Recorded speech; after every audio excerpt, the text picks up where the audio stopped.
Bonsoir, je suis Touré Moussa, directeur de la communication de M. Guillaume Kiwafori Soro.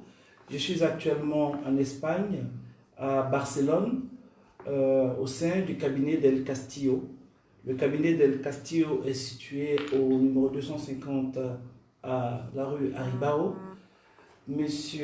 Guillaume Kiwafori Soro a choisi ce célèbre cabinet d'avocats pour le représenter et défendre ses intérêts dans la tentative d'interpellation injustifiée dont il a failli être victime dans cette même ville de Barcelone alors qu'il logeait à l'hôtel El Palace.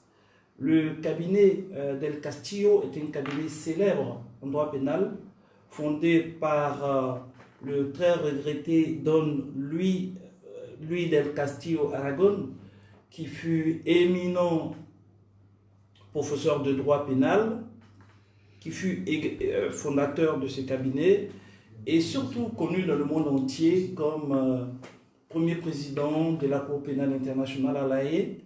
Aujourd'hui, ce cabinet, qui est le meilleur cabinet en droit pénal du Royaume d'Espagne, l'un des plus cotés également au niveau européen, a été choisi donc par M. Guillaume Kiwafori Soro pour le représenter. Nous avons donc aujourd'hui les héritiers de Maître del Castillo qui ont repris le cabinet et qui ont réussi à maintenir le cabinet à la hauteur de sa réputation. Donc le sujet sera présenté par Maître Gamba Afoussiata Lamine, avocate au barreau de Paris, avocate et conseillère de M. Guillaume Soro, qui va donc constituer le cadre de cette conférence de presse et nous laisserons la parole aux avocats de M. Soro pour introduire le sujet. Merci.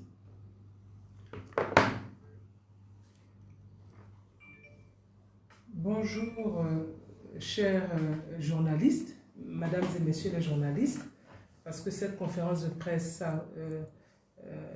s'adresse d'abord à vous, n'est-ce pas, pour clarifier les actions qui ont été entreprises ici à Barcelone, notamment dans son aspect judiciaire. En effet, nous avons contacté le célèbre cabinet d'El Castillo, qui est dirigé de main de maître par ma consoeur, ici présente, Madame Berta del Castillo, qui va donc d'abord commencer à vous rappeler les faits, même si vous le savez déjà, mais vous rappeler les faits au regard du grave événement qui a eu cours dans la journée, ou je dirais dans le petit matin du 8 octobre, et ensuite expliquer les conséquences judiciaires de cet acte. Donc je ne vais pas m'attarder puisque la procédure elle est espagnole. Donc mes confrères espagnols vont nous l'expliquer. Nous avons donc Madame Berta del Castillo, qui est la fille donc, du fondateur de ce cabinet. Et nous avons également Cos Valero Xavier, qui est un avocat de brillant pénaliste à qui nous avons vraiment confié le dossier. Donc chers consoeurs, c'est à vous. Merci beaucoup. Merci, bonjour à vous tous et surtout merci pour votre très gentille présentation qui nous rappelle évidemment notre père. Et merci aussi pour la confiance que M. Soro a portée sur notre cabinet, étant donné qu'effectivement on n'est pas un énorme cabinet, mais on est des artisans du droit. On a toujours été des artisans du droit, dans ce cas-là. Des droits fondamentaux et spécialisés en droit pénal. Comme Monsieur Soro est venu nous demander son conseil juridique, au début la situation était tellement rocambolesque qu'on s'est réunis 3 ou 4 avocats de notre cabinet pour voir comment une chose aussi rocambolesque justement aurait pu se passer en ce moment à la ville de Barcelone. Même malgré tout, à la ville de Barcelone se passe beaucoup de choses en ce moment, mais ça a supéré nos expectatives. C'est pourquoi il nous a expliqué, moi je vais vous expliquer, je vous ai fait un petit résumé de ce qu'il nous a expliqué et que nous, on a considéré qu'il pouvait être parfaitement dénonçable devant la cour. Et c'est ce qu'on a fait, on a présenté notre plainte déjà, on a notre plainte dans la cour qui a été présentée ce matin même, parce qu'on s'est connus, ça fait 2 jours. Et voilà, merci, consoeur. Bon, alors, les faits sont, au début, nous semblaient extraordinaires, mais je pourrais vous les réduire ou vous faire un petit résumé pour si vous voulez poser des questions, ou c'est surtout, j'oublie quelque chose, parce que les avocats, on laisse toujours quelque chose, on oublie toujours quelque chose. Qu'est-ce qui s'est passé en résumé? Monsieur Soros était député dans son pays, Côte d'Ivoire, et se présente aux élections comme président de la République de Côte d'Ivoire, d'accord? La présidentielle. Alors, il est en, disons, campagne, et c'est pourquoi il se déplace dans l'Europe pour se réunir avec les concitoyens qui habitent en dehors de Côte d'Ivoire. Alors, malheureusement, bon, il rentrait de Madrid, il devait aller, non, il rentrait de Paris dans son TGV, il est arrivé en retard, le train est arrivé en retard à Barcelone, il voulait loger dans un hôtel à Barcelone qui était complet, donc il a choisi l'hôtel Palace, qui est un bel hôtel de Barcelone, la nuit du 8 octobre dernier, d'accord? Alors, vers 3 heures du matin, il dormait évidemment, et il s'est réveillé, épouvanté, parce que des coups dans sa porte ont sonné d'une façon assez violente, et il s'est trouvé face à face. D'abord, il ne savait pas, des personnes uniformées en rouge et noir, en rouge et bleu, excusez-moi, probablement des policiers de la police catalane. Ils ne l'ont pas identifié quand il est au début. Ils sont restés avec lui dans sa chambre pendant presque 2 heures. Dans sa chambre, il a été communiqué. Il ne pouvait pas parler, que se communiquer par téléphone, demander un avis juridique, téléphoner quelqu'un, appeler un avocat, etc. Et à un moment donné, il a pu montrer son passeport. Passeport diplomatique. Et là, entre des rumeurs les uns qui se parlaient aux autres, évidemment, il ne parle pas espagnol, ni parle pas catalan. Il a cru entendre les mots Interpol, comme ça. On dit exactement, on a écrit exactement ce que lui il nous a expliqué. Alors, ils sont partis, ils ne se sont pas excusés, et évidemment, d'abord, après le choc que quelqu'un de normal peut sentir après un événement aussi grave, il a demandé à l'hôtel qu'est-ce qui s'est passé. Il a reçu des documents nous on a porté devant le juge, un courrier électronique de l'hôtel en s'excusant. Alors, dans notre plainte devant le juge, on demande d'abord, évidemment, on explique tout ce que je vous ai très brièvement expliqué en ce moment. Il demande évidemment que les dépositions des personnes qui étaient à l'hôtel en ce moment. Évidemment, on a demandé les caméras de l'hôtel. Évidemment, on a demandé que le juge interroge la police pour voir qui étaient les policiers, si c'est des policiers effectivement, parce qu'il aurait pu se faire, je dis ça, peut-être ça peut... Vous pouvez avoir l'impression que c'est extrême, il aurait pu se faire kidnapper ou quelque chose, parce qu'effectivement, ce n'est pas n'importe qui, c'est quelqu'un qui se présente à la présidence de son pays, c'est grave, c'est bizarre, c'est urgent, etc. Et en même temps, évidemment, une des choses que je lui ai demandé tout de suite, c'est est-ce que vous vous êtes mis en contact avec votre ambassade et votre consulat? C'est la chose classique qu'on demande à tout le monde qui est étranger, qui vient nous voir à notre cabinet, ce n'est même pas un conseil d'avocat. Et on a su qu'il a essayé de se mettre en contact à travers la secrétaire de l'ambassadeur, et que malgré tout ce qui s'est passé, j'ai eu connaissance que apparemment cette nouvelle, qui évidemment le met dans une situation incommode vis-à-vis de sa campagne aux élections présidentielles, c'est paru dans la presse de son pays. Alors nous, on prétend seulement, on se doit à notre client et on se doit aussi à nous-mêmes. Parce que si on n'avait pas cru à ce qu'il nous a expliqué et qu'il peut prouver, on n'aurait jamais posé une plainte contre la police comme ça, parce qu'on n'a rien d'autre à faire. Ça aurait été une bêtise et une folie de notre part. Donc, il n'a pas pu parler avec son ambassadeur, ce qui, évidemment, peut le décourager. Nous, ça nous semble aussi un peu décourageant, mais il a reçu quand même, il a reçu un message justement de l'ambassadeur de l'Espagne à Côte d'Ivoire, en disant qu'il ne savait pas exactement ce qui s'était passé, mais qu'il s'excusait, que ça devait être une erreur, etc. Bien sûr, lui, il ne peut pas donner l'explication en ce moment, mais quand même, il a fait l'effort de se mettre en contact avec Monsieur Soro.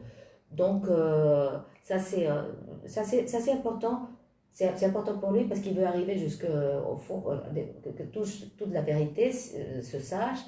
Et en même temps, c'est toujours important pour nous parce que Monsieur Soro, c'est quelqu'un c'est quelqu'un qui a une projection très, très importante, mais il y a beaucoup de gens qui ne l'ont pas et qui ne peuvent pas se permettre, évidemment, de contacter un cabinet, même pas de se faire écouter. Donc, si en même temps, ça sert pour éviter que des situations pareilles se produisent, qui malheureusement se produisent, non ici, mais un peu partout dans le monde, nous, on serait déjà satisfait parce que non seulement on aiderait M. Soro à éclaircir son nom, etc., et expliquer la situation, mais à aider d'autres personnes qui peuvent se trouver dans cette situation, parce que ce serait déjà un précédent. Si le juge nous aide et commence son enquête avec le procureur pour voir qu'est-ce qui s'est passé, d'accord? Merci beaucoup. Après cette brillante présentation des avocats, je crois qu'il y a des questions qui nous arrivent de la presse ivoirienne, pardon. Alors la première question qui nous est communiquée via WhatsApp, c'est quel est l'objet de la plainte de M. Soro? Que vise-t-il en portant plainte? Avant de laisser ma consoeur parler de la plainte, il est important de rappeler que quand elle parle de procureur, ça n'a rien à voir avec le procureur de la République comme on entend chez nous. Le procureur, c'est le juge d'instruction qui doit donc mener les enquêtes pour vérifier et situer les responsabilités. C'est très important de le rappeler. Donc la justice espagnole a ceci de différent de la justice française, c'est que c'est la personne, le plaignant, c'est lui qui va actionner l'action judiciaire, si je peux m'exprimer ainsi, et demander ensuite au juge qu'une phase d'enquête soit menée. Donc le juge va faire des commissions rogatoires pour vérifier quels sont les officiers de police, s'il y en avait, si c'est des policiers, lesquels sont, les déterminer clairement, les identifier et pourquoi ils sont allés à l'hôtel. Donc c'est cette phase d'enquête qui va commencer. Et la première phase de la plainte, c'est justement demander au juge d'autoriser cela. Donc je voulais donner cette précision qui est importante. Oui, merci, merci consoeur. On est à 3. C'est ça, parce que j'ai un peu compris effectivement le droit espagnol. Excusez-nous, c'est parce que nous on l'a tellement dans la tête qu'on oublie parfois de l'expliquer. Parce que évidemment, nous on ne porte pas plainte contre la police en particulier, mais on veut savoir pourquoi la police est allée ce soir-là dans la chambre de M. Soro qui se présente aux élections Côte d'Ivoire. Évidemment, ça peut être une erreur, mais c'est une erreur bizarre. Alors, on veut savoir qu'est-ce qu'il y a derrière tout ça, si quelqu'un a porté plainte, si vraiment il est...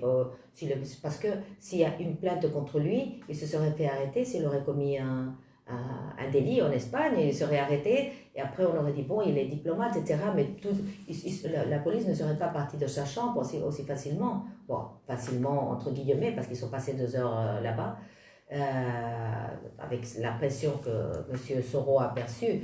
Mais nous, on est restés comme ça, parce qu'effectivement, ils sont partis, ils n'ont rien fait. Alors, qu'est-ce qu'il y a derrière? C'est ça, et pourquoi? C'est ce qu'il veut savoir et c'est ce que nous, on veut éclaircir. Évidemment, on a mis en marche une procédure pénale, puisque ma consoeur non seulement rajoute, mais elle m'aide à m'expliquer. On a mis en marche une procédure pénale. On voit de chercher les responsables de tout ça. On voit de chercher les responsables et on verra qu'est-ce qu'on trouve. On ne sait pas, pour le moment, on ne sait pas. D'accord? D'accord. Alors, il y a une autre question qui vient d'Abidjan. Êtes-vous sûr que c'est vraiment la police espagnole qui était dans la chambre? Sinon, pourquoi sont-ils partis sans interpeller M. Soro? Nous, écoutez, on ne peut pas être sûr parce que nous, on n'était pas là. Alors, il a décrit les uniformes. Évidemment, ils sont rentrés dans l'hôtel parce qu'ils ont dû s'identifier à la réception de l'hôtel. Sinon, ils ne laissent pas monter 4 ou 5 ou 6 personnes dans une chambre de quelqu'un. Il n'aurait pas permis. Donc, on imagine logiquement qu'ils se sont identifiés comme policiers parce que sinon, ils ne seraient pas montés dans la chambre.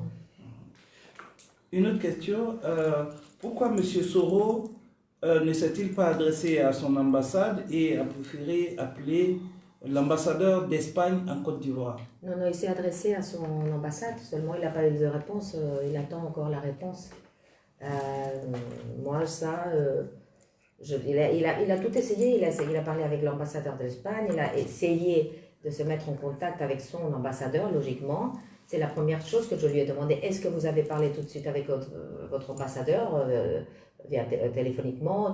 Mais il attend encore la réponse.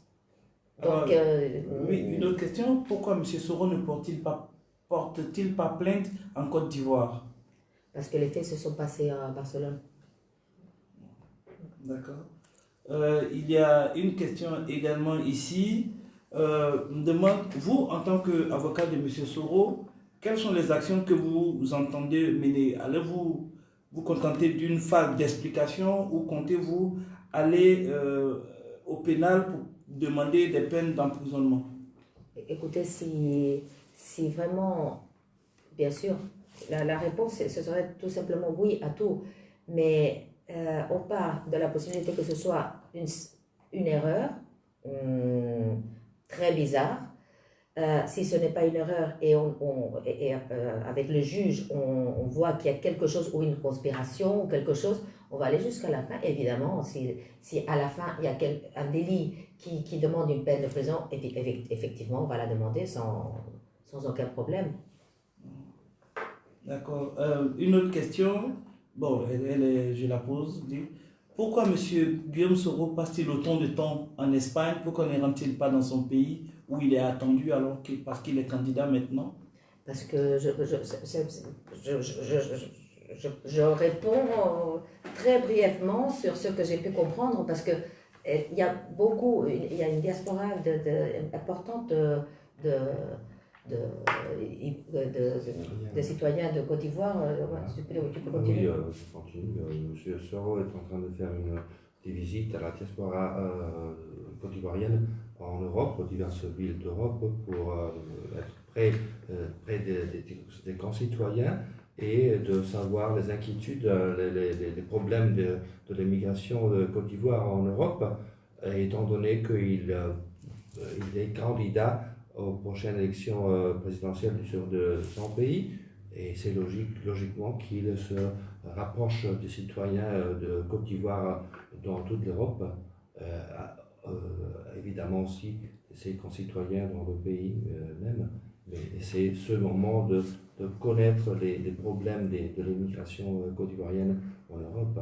Je rajouterais, pour rebondir sur la question, que c'est un homme politique et il a décidé de faire la politique autrement, à savoir la proximité avec les électeurs. Et dans le cadre de cette proximité qu'il a commencé déjà en Côte d'Ivoire, puisqu'il est allé dans le nord, dans le Hambol précisément, il est allé à la rencontre des populations, il a dormi dans les maisons des populations. C'est exactement la même chose qu'il fait ici en Europe, c'est-à-dire il y a des Ivoiriens donc de la diaspora qui sont partout en Europe, il les rencontre. Donc ce n'est pas une villégiature. Le président Guillaume Soro est vraiment en train d'aller à la rencontre des Ivoiriens et vous ne pouvez pas imaginer comment les Ivoiriens l'apprécient parce que, comme ils le disent eux-mêmes, de mémoire d'homme, ça ne s'est jamais produit. Et c'est ça justement, faire de la politique autrement. Alors, il y a M.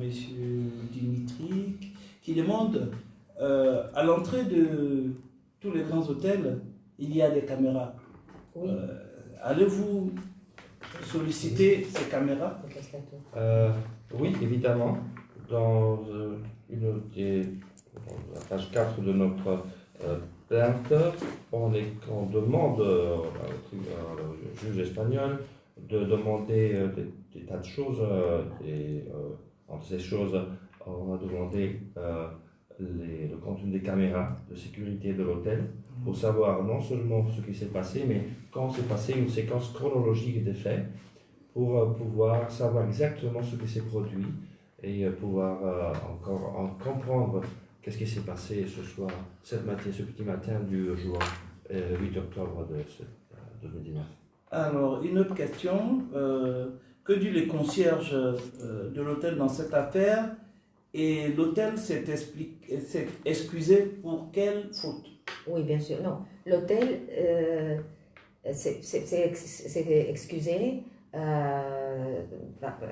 a le document, je crois que c'est le directeur, n'est-ce pas? Si vous voulez, On a exactement le document d'excuse de l'hôtel qui dit exactement, je vais lire en anglais, Please allow me to express our sincerest apologies for the experience you had while in residence with us. Je m'excuse, je suis désolé de tout ce qui s'est passé, cette expérience qui vous est arrivée qui s'est passé pendant que vous étiez notre hôte. C'est-à-dire, c'est le directeur de l'hôtel qui écrit ce courrier électronique dirigé à M. Soro. Il y a des dizaines de questions, nous ne les prendrons pas toutes. Il y a des dizaines. L'une d'elles est celle-ci. Le collectif d'avocats sera composé uniquement d'Espagnols ou y aura-t-il des Espagnols et des Ivoiriens? Nous, on est ouvert à toutes les possibilités. On est là avec la consoeur qui nous aide et qui nous guide dans tout. Je crois que les avocats espagnols, c'est un grand cabinet d'avocats, on l'a déjà dit. Franchement, je pense qu'ils peuvent très bien s'en sortir. Les faits se sont déroulés à Barcelone. C'est très important de le savoir, ils se sont déroulés à Barcelone. On ne va pas demander à des avocats ivoiriens de venir travailler sur la procédure, parce que c'est très important. Le pénal, c'est des questions de procédure. Quand on ne connaît pas la procédure du pays, il faut plutôt s'adresser aux spécialistes de cette procédure. Et la procédure de Barcelone, qui est donc une procédure espagnole et peut-être catalane, sont ces avocats. Donc moi je peux plus ou moins comprendre parce que le droit reste universel, évidemment, mais c'est quand même eux les spécialistes de la question et donc c'est eux qui vont gérer le dossier avec, évidemment, la compréhension qu'on peut tous avoir et puis l'entraide que nous tous pouvons apporter à ce dossier. Alors, deux questions du même journaliste. Devant quel tribunal la plainte a été portée et elle dénonce quoi exactement? Et elle dit, la plainte est-elle portée contre X ou contre une personne physique ou morale? Non, la plainte est portée contre XXXXX. Mais nous, on ne sait pas les identités de XX. Elle a été portée devant le juge qui est de garde dans cette journée à Barcelone. Et parce que ni M. Soro ni nous-mêmes savons qui sont les personnes. Et c'est pourquoi on a demandé aussi que les réceptionnistes de l'hôtel passent devant le juge pour voir qui s'est présenté devant eux, avec dans quelles conditions, parce que sinon, évidemment, il ne les aurait laissés pas monter dans sa chambre. Alors, un journaliste en France dit, selon les réactions que nous lisons sur les réseaux sociaux en Côte d'Ivoire, cette affaire est trop invraisemblable pour se dérouler dans un pays de droit comme l'Espagne. De quels éléments disposent les avocats pour répondre aux propos des gens qui disent que c'est invraisemblable, ça ne peut pas se passer dans un état de droit comme l'Espagne? Non, tout peut se passer partout dans le monde. Et en fait, il y a des choses qui se passent tous les jours, un peu partout, et des choses que nous, on ignore, et parfois on dit qu'un témoin qui est mort dans un accident de voiture, etc. Nous, on peut avoir toujours des hypothèses, mais la question, c'est des choses qui semblent, ou qui peuvent sembler invraisemblables, que dans un pays d'une récente démocratie de 40 ans de jeunesse, des choses comme ça se passent. Et bien sûr que des choses se passent ici et partout dans le monde. Seulement, on continue à essayer d'éviter que ça continue à se passer, tout simplement. Je veux ajouter parce que faut souligner qu'il s'agit, à notre avis, d'une violation des droits fondamentaux de nos citoyens de Côte d'Ivoire qui se trouve chez nous, qui a souffert une expérience traumatisante, qui au petit matin, il s'est bouleversé avec l'éruption de à peu près 5 5 personnes en uniforme avec des armes automatiques. Et puis il faut savoir qu'est-ce qui s'est passé. Alors la meilleure façon, la procédure, c'est de expliquer ce qui s'est passé, alors, ce qu'explique M. Soro devant le juge espagnol, pour qu'il fasse une enquête et savoir qu'est-ce qui s'est passé. Et nous avons donné des éléments pour pouvoir commencer l'enquête avec les témoignages du directeur et du réceptionniste de l'hôtel, les enregistrements des caméras de sécurité de l'hôtel, et puis s'il s'agit, comme tout paraît qu'il s'agit d'un corps policial espagnol, il faut savoir qui sont ces policiers, quel ordre devait-il suivre, pourquoi cette situation s'est produite. Et puis je rajouterais qu'un cabinet d'avocats, sincèrement, aussi, comment je pourrais dire ça, qui met en jeu sa réputation pour défendre un dossier. Vous croyez que s'il n'y avait pas d'éléments, ce cabinet-là se serait saisi du dossier? Je suis avocat, je sais de quoi il s'agit. On ne peut pas mettre comme ça en jeu sa réputation. Et comme l'a rappelé ma consoeur, il y a quand même des éléments de preuve, à savoir un courrier d'excuses de l'hôtel. Avant le courrier d'excuses, il y a d'abord le billet de train qui indique qu'à la date, le président Guillaume Soro se trouvait à Barcelone. Il y a la réservation de la chambre d'hôtel qui prouve qu'il était dans cet hôtel-là comme il a indiqué. Il y a la lettre d'excuse de la direction de l'hôtel, mais cette direction de l'hôtel s'excuse de quoi? Quelle est cette mauvaise expérience dont elle parle? Donc vous voyez, il y a quand même des éléments, c'est ce que l'on appelle des éléments probants de preuve qui indiquent qu'il s'est passé quelque chose. Donc à supposer même qu'on se dise, bon, il n'y a rien eu. Ces éléments viennent prouver qu'il y a eu quelque chose. Mais ce quelque chose, qu'est-ce que c'est? C'est pour ça que justement, demande est faite au juge de diligenter une enquête qui permettra à la vérité de se manifester. Et ensuite, de situer les responsabilités et, comme l'a dit ma consoeur, d'aller plus loin jusqu'à la condamnation si besoin en est. Donc c'est très important, on ne peut pas se lever comme ça pour faire des choses pas possibles. Je crois que si même eux n'avaient pas vu tous ces éléments-là, à mon avis, ils n'auraient même pas pris le dossier. Non, parce qu'en parlant de preuves, moi je parlerai plutôt, ce qu'on a en ce moment, c'est des indices, mais comme preuve directe, on a la même parole de M. Soro, à qui on doit croire. Et nous, on le croit absolument. Et en plus, parce qu'au début, on ne savait même pas si on pouvait accompagner un document, des indices, mais il a tout. C'est une surprise parce que normalement, les gens, ils n'ont pas tout. Ils n'ont pas un courrier électronique avec des excuses de la réception. Et c'est le miracle. C'est quelqu'un qui porte plainte et en plus, il a des indices qui prouvent que c'est vrai ce qu'il dit. Alors, évidemment, comme dit ma consoeur, nous, on lui aurait conseillé, non, ne faites rien, ça ne vaut pas la peine parce que même si nous, on vous croit, on n'y peut rien. On ne pourra pas alerter un juge. Mais il avait tout, il nous apportait tout ce qu'un avocat a besoin. Alors, il fallait se mettre très rapidement en marche et c'est ce qu'on a fait. D'accord. Il y a des dizaines d'autres questions, mais nous savons que vous êtes très occupés, que le cabinet traite de beaucoup d'affaires. Donc, à notre grand regret, nous allons donc arrêter ici la séance des questions. Surtout qu'il y a d'autres journalistes ici présents qui veulent faire quelques interviews. Donc je remercie donc tous les journalistes ivoiriens qui ont bien voulu poser des questions et tous les spectateurs qui ont suivi en direct cette conférence de presse des avocats du cabinet Del Castillo à Barcelone. Merci à tous. Merci beaucoup.